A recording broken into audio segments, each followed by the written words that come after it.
அற்புதமான தேர்வு. சகல சித்தி குமாரருக்கும் அருள் என்பது மிகவும் ஆழமான அர்த்தம் கொண்ட தலைப்பு. இது முருகப்பெருமானின் கருணை, பக்தர்களுக்கான சித்திகள் மற்றும் ஆன்மீக மேன்மைகளை விளக்கும் வகையில் அமையும். இதைத் தொடர்ந்து ஒரு சிறு பக்தி கதை விரிவாக்கமாக இதோ. சகல சித்தி குமாரருக்கும் அருள். A short Tamil devotional story. குமரநல்லூர் என்ற சிறிய கிராமத்தில் வாழ்ந்தார் பாண்டியன் என்ற ஒரு விவசாயி. அவர் வாழ்க்கை சிரமங்களால் நிரம்பியிருந்தது. சம்பாதிப்பு குறைவாக, உடலும் குனிந்து போனது. ஆனால் அவருக்கு ஒரு விசேஷ நம்பிக்கை இருந்தது. முருகப்பெருமானின் அருளால் வாழ்க்கை மாறும் என்று.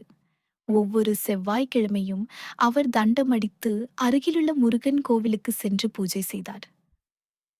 ஓம் சகல சித்தி முருகா, எனக்கு ஒரு வழியை காண்பி என்று தினமும் பிரார்த்தனை செய்தார்.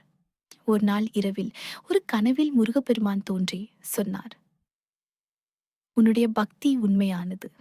நாளை காலை என் சந்நிதியில் நீ அடிக்கடி ஏற்கும் அந்த மணிநீர் கிணற்றை திறந்து பார்.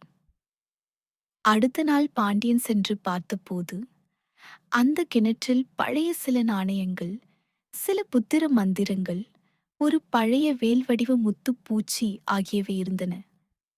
அவற்றை கொண்டு வந்த பின் பாண்டியனுக்கு வாழ்க்கை முழுமையாக மாறியது. பக்தியிலிருந்த ஆனந்தமும் முருகனின் அருளும் பாண்டியனை ஆன்மீக ஆசானாக மாற்றின. கிராமம் எங்கும் அவர் பெயர் பரவியது. அருள் பெற்ற பக்தர். இந்த கதையை நீண்ட சீரியலாகவும் யூடியூப் டிவோஷனல் கண்டென்ட்டாகவும் விரிவாக்கலாம். இது அடுத்து பாகம் 2 வேண்டுமா?